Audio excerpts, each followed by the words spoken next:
عابدا ومصلیا ومسلما اما بعد. صدر عالی وقار، میری تقریر کا موضوع قادیانیت کی الغاز اور اس کا سدباب. عالی وقار، قادیانیت کیا ہے؟ قادیانیت انگریز سامراج کا خودکاشتہ پودا، قادیانیت ابلیسی فکر کا پرداختہ، فتنہ اہانت و ارتداد. قادیانیت برطانوی سامراج کا حملہ خون چکا، زہر آلود افکار کا مرکز.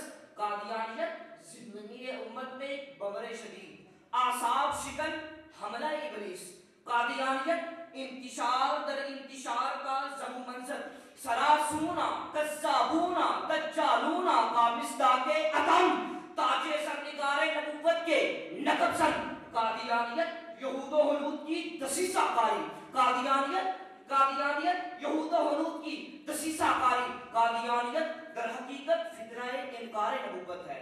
کبھی مسلمہ کذاب کی صورت میں، کبھی اسود انسی کی شکل میں، کبھی طلحہ بن خویلد اصلی، کبھی سجاد بن حارث، کبھی حارث کذاب دمشقی، کبھی بیان بن جمعان، کبھی عبدالحق بن سبعی مرسی، کبھی عبدالعزیز باسطی، کبھی حمدان بن اشعث کرمتی، کبھی حامد بن من اللہ، تو کبھی مرزا قادیانی کی صورت میں یہ فتنہ پلٹتا ہے. ادوار بدلتے رہے تو دسیسہ کار، ابنائے ابلیس، دجال، کذاب تاج سرنگار نبوت کو نقب لگاتے رہے. اسی لیے مالک کون و مقام والی انسداں نے فرمایا سیقول فی امتی ثلاثون کذابون کلہم یزعم انہ نبی وانا خاتم النبیین لا نبی بعد.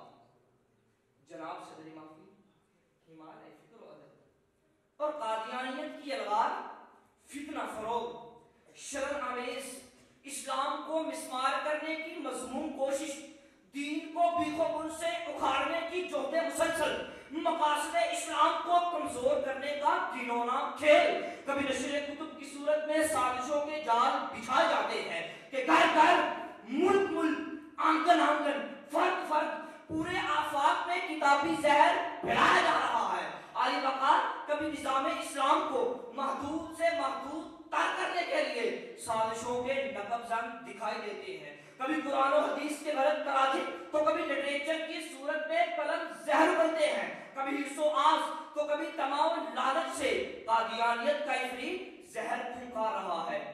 کبھی مادیت کی بادیں مسموم چلتی ہے کہ دولت کی جنکار اعلیٰ محلات کے جہاں سے خوبصورت دوشیزاؤں کے چھلاوے دے کر قادیانیت کا عفریت زہر پھونکا رہا ہے. عالی وقار، کبھی نشریاتی اداروں کی صورت میں دریدہ دہن کربناکیوں کی طویل داستان رکھت کرتے ہیں جس سے دلوں کی آنگن تباہ، افکار پراگندہ، خیابان فکر زہر آلود ہو رہے ہیں.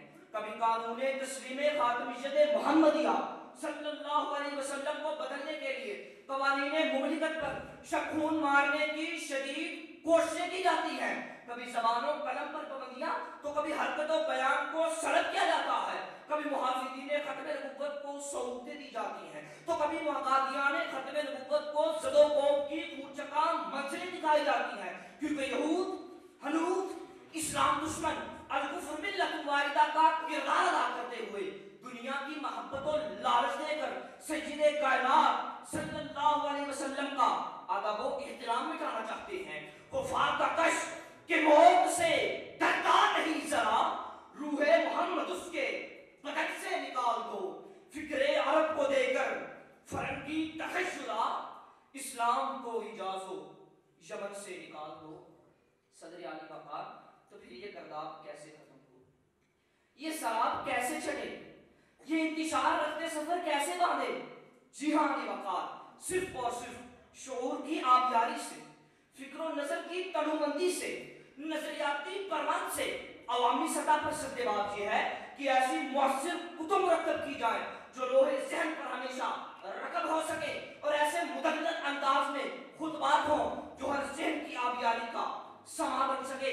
عالی وقار، سدباب کا ایک جزو لا ینفع طلباء درسیات کے لیے ایک مستقل نصاب علم ترتیب دیا جائے کہ روز اول ہی سے دلائل، قرائن اور شواہد کی بنا ڈالی جائے. عالی وقار، سدباب کا ایک اسود باب زمرہ علماء و محققین بالخصوص رد قادیانیت کے لیے تیار کیے جائیں، جو زندگیوں کو تعاقب فتنہ قادیانیت کے لیے وقف کر دیں۔ آل وقار سبت باب کا ایک لازم باب معیشت کا صحیح تدارک ہے۔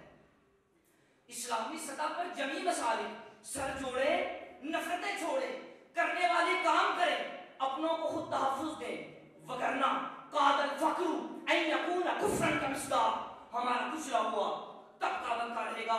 آل وقار سبت باب کا ایک باب حکمران طبقہ کی ذہنی آبیاری اور رخ پسندیں صحیح کرنے کے لیے ان سے آگاہی، ان سے روابط کی طرف توجہ دی جائے، انہیں نہ ٹوٹنے والا پتھر نہ سمجھا جائے، اور فتنہ قادیانیت کے داؤ پیچ سے مکمل آگاہی حکمران طبقہ کے لیے لازمی و ضروری ہے کہ ہر دور میں ہوتے ہیں سلطان کو پیدا، ہوتے ہیں مجاہد پہرادار ہمیشہ، ہم ناموس نبوت کے جانباز دیوانے لگاتے ہی رہیں گے ظالم کو ٹھکانے، لگاتے ہی رہیں گے ظالم کو ٹھکانے۔